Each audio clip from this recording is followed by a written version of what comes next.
we shouldn't be sitting back and allowing corporates to go about damaging the environment willy-nilly. But I think we also need to be careful about the discourse that's shared around those companies that actually have genuinely tried to make some improvements. Yes, they're a business. Yes, they have a footprint. They may not be perfect, but we can't move forward unless we're all kind of pulling together a little bit.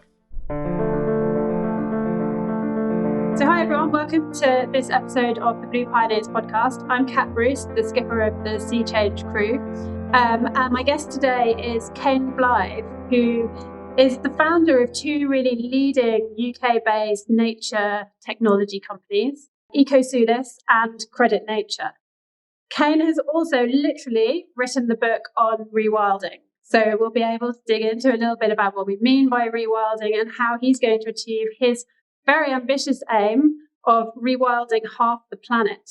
What do we mean when we talk about rewilding as opposed to, for example, restoration? Is it the same thing or is it a little bit different? I mean, rewilding fits under the rubric of ecosystem restoration broadly. That's just lots of different ways of making ecosystems function and process better. But rewilding has some really distinct characteristics around thinking in a systems way, making sure that you're restoring the mammal fauna, the large megafauna, back into the wild in a way that they start doing the heavy lifting for you, and that can happen over long periods of time. So it's looking at restoration on a very long time scale. It's utilizing the effect of trophic functions and cascades, and it's giving nature the space to be able to breathe and do the things that it does best and has done for millennia. It's also recognizing that if you do that, it's a relatively cost-effective and impactful way of restoring nature quite quickly. It benefits the small things as well as the large things.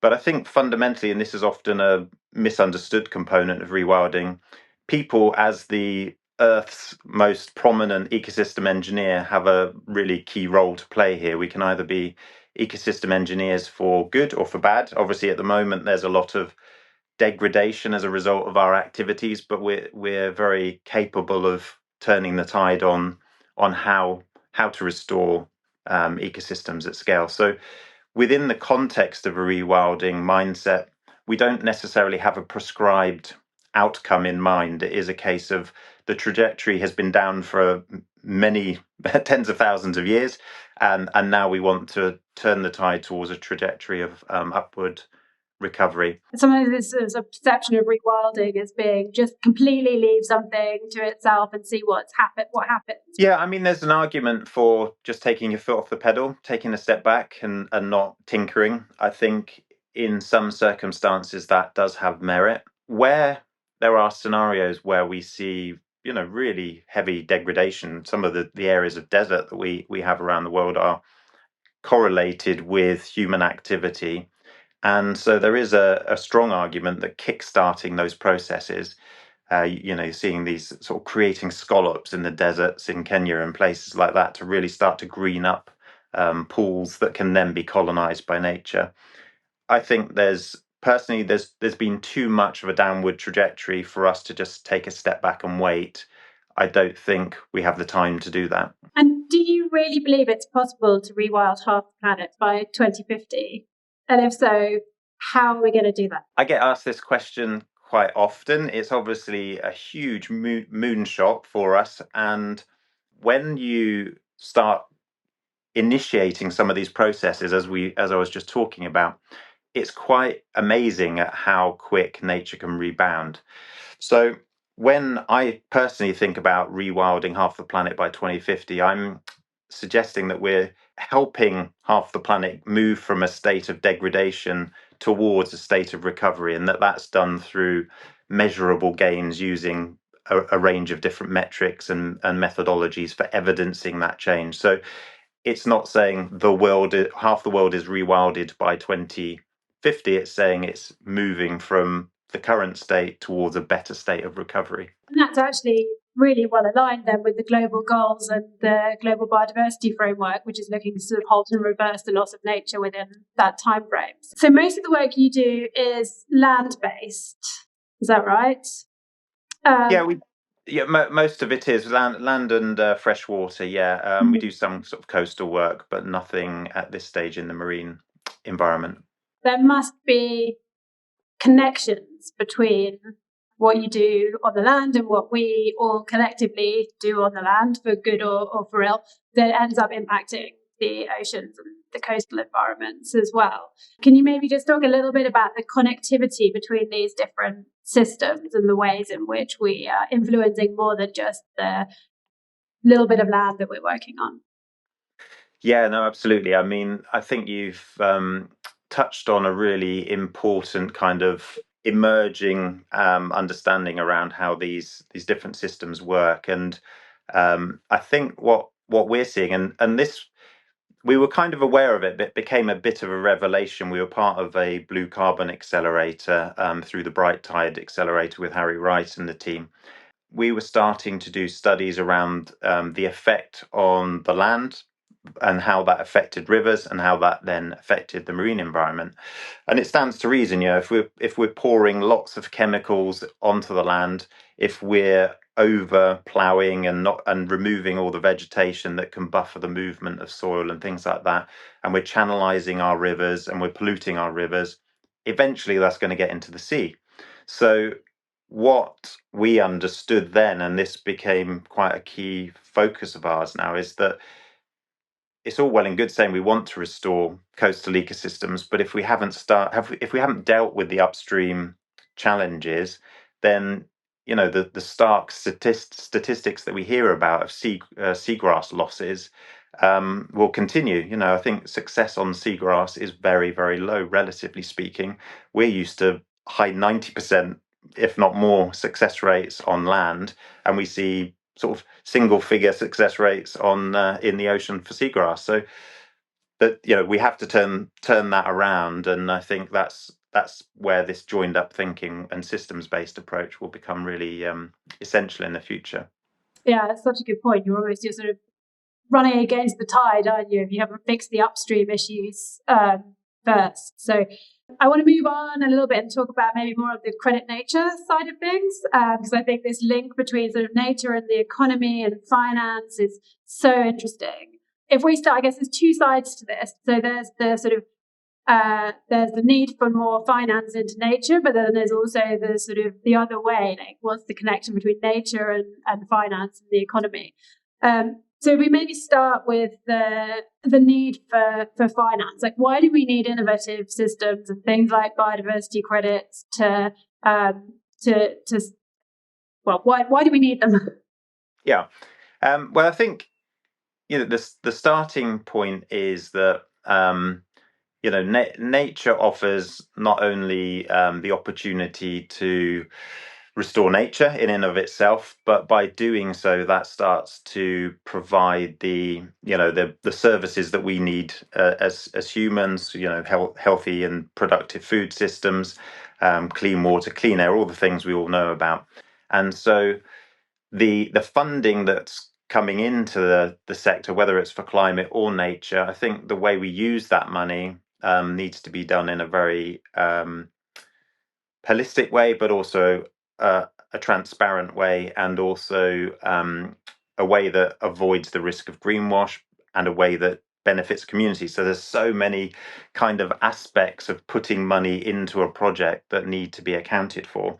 And so it's quite complex. Nature's complex anyway, as we often hear about. I think from our perspective as Credit Nature, we see that there's a real opportunity to kind of have that joined up thinking within a mechanism that is connected all the way from the point of transaction, let's say, or funding, all the way through to the activities and the KPIs and the benefits that investment achieve. And what sort of scientific technologies and tools are you using within your measurement framework? Yeah, so recognizing that advanced technologies are being developed all the time. The capability of satellite technology, UAVs, eDNA, even some of the methodologies for field surveys, sampling, soil sampling, whatever it might be. These are all evolving quite quickly. So we were very careful to design a methodology that could take the best of those types of methodologies now, recognizing that they may improve in the future. And so what we do is we can take that satellite data, we can take the drone data, the field survey data, questionnaire data, and we rate the quality of that data as it comes into the system, so that when we're creating our metrics that link to that data, we're able to give a data confidence reading, as well as the metrics that are being generated. I think that's important as well, or we felt it was important as well, in that, data, the availability of data in different locations is variable. The ability to access that data can be variable depending on the ecosystem type and things like that. And I don't think previous systems really recognized that. There was kind of like, this is how you get your data, and if you don't do it to this standard, then you haven't got good data. And I think the financial markets need, or we as a society in the markets need something that's a bit more scalable, cost effective at scale, repeatable, comparable. And so that's what we've been working on in the Credit Nature sort of NARIA framework and methodologies that we've got there. Right. Yeah, it's something I've heard a lot actually, as I've started more and more recently talking to people in the financial world, and you hear actually they're not worried about complexity, they just need to understand the uncertainty. So I think that, that thing about being able to describe and communicate that, and then sort of communicate how that changes and evolves over time. What have you learned about the importance of just communication and language, and sort of how you bring together two worlds that don't know each other at all? One of our kind of catchphrases really is that we need to make sure that finance is fit for nature, but nature is fit for finance. And so it's making sure that we are willing to have those difficult conversations. We recognize the risk that corporates would take by getting involved in these types of markets, particularly in light of some of the negative press that's come out of carbon markets, for example. But we also recognise that from a landowner perspective, a community perspective, Indigenous people's perspective, they don't want to be shortchanged here. They don't want to be led astray or led down the path. And from a nature perspective, we have to see genuine gains.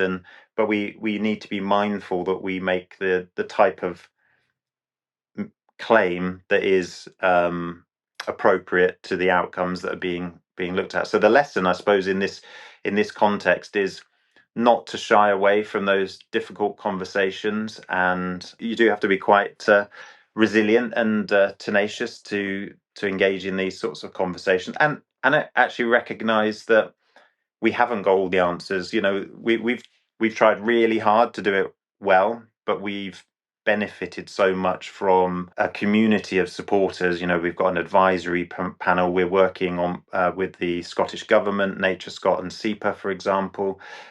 We've got lots of partner organisations that just constantly keep us on our toes and make sure that we're being kept honest. One of the things that we're really proud of, for example, is we submitted our methodology for measuring ecosystem condition uplift to Accounting for Nature, and that was based on the recommendation of Pollination and also Federated Hermes. And that's been a really invaluable process, because we've just opened up ourselves to this standard agency who've been around for over 15 years, and they are the standard to go for if you're generating ecosystem units. Are there any particular sort of projects that you're particularly sort of proud of, or that you'd like to share in a little bit of detail? Yeah, I mean, we're really enjoying sort of some of our peatland restoration projects that we're on at the moment, because that allows us to engage both in the nature-based climate solutions I was talking about previously. Through Ecosulis, we're delivering a number of those. We're also working on a project, the Will to Waves project. So that's encompasses some of that wholescapes thinking that we mentioned earlier. So we're doing some ecological survey work for that project. On the Credit Nature side, we've got some really interesting investable projects now up at Drummer Dune, which is on the Isle of Arran, where we're looking at restoring temperate Atlantic rainforests, creating some wetlands, reintroducing sort of mixed guilds of primitive herbivores, for example. That's very interesting. The Broughton estate, which is a really old estate in Yorkshire, where we're creating a real mix of different land use types, a sort of a herb forest, big open kind of parklands with large mammals sort of moving through. You often hear that landowners are resistant to rewilding, for example, but we don't really find that because we don't go in telling anyone anything. We engage in a consultative process where we ask them what vision they have for their land, and we might steer or make some suggestions along the way. Almost inevitably, in all of these situations, everyone wants to see a better outcome. So I think that for me is those are some really satisfying projects at the moment. It's such a long way from just planting trees, isn't it? Yeah, absolutely. Yeah. No, I mean, don't get me wrong. I think particularly natural regeneration is really important, but where the seed bank's not present, I think there's an argument for either reseeding or replanting in some of those areas, particularly where you're adjacent to kind of more ancient features like hedge banks and things like that. You start to see proliferation and natural regeneration quite quickly. Big picture, what's the sea change that you're working towards?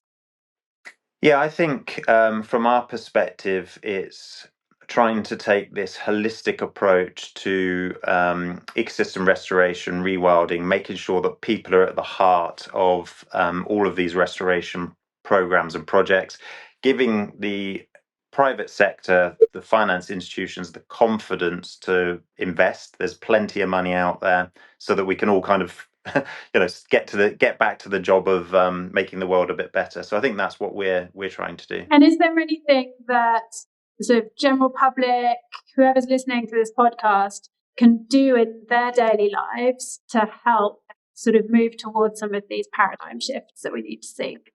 I mean, I don't know if this is an easy answer to deal with because there's so many nuances to what I'm about to say. But one worrying thing that we're seeing is what's the opposite to greenwashing. It's green hushing, and we hear often a reluctance for private companies and entities to get involved in these types of restoration projects or even carbon projects to a certain extent because they get attacked very, very quickly. So I think, we shouldn't be sitting back and allowing corporates to go about damaging the environment willy-nilly. But I think we also need to be careful about the discourse that's shared around those companies that actually have genuinely tried to make some improvements. Yes, they're a business. Yes, they have a footprint.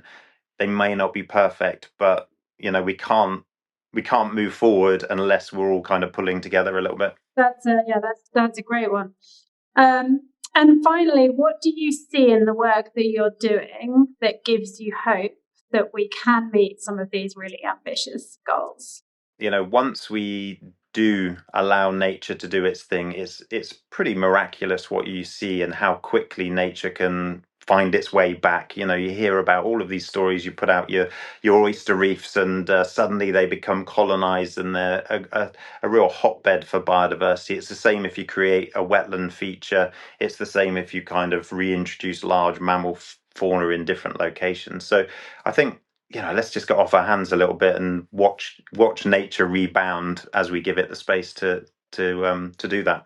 Amazing. That's such a great call to action. Thank you so much, Cain. And I should have mentioned right at the top of this, but Ecosulis is also one of our partners and sponsors for the Sea Change Row.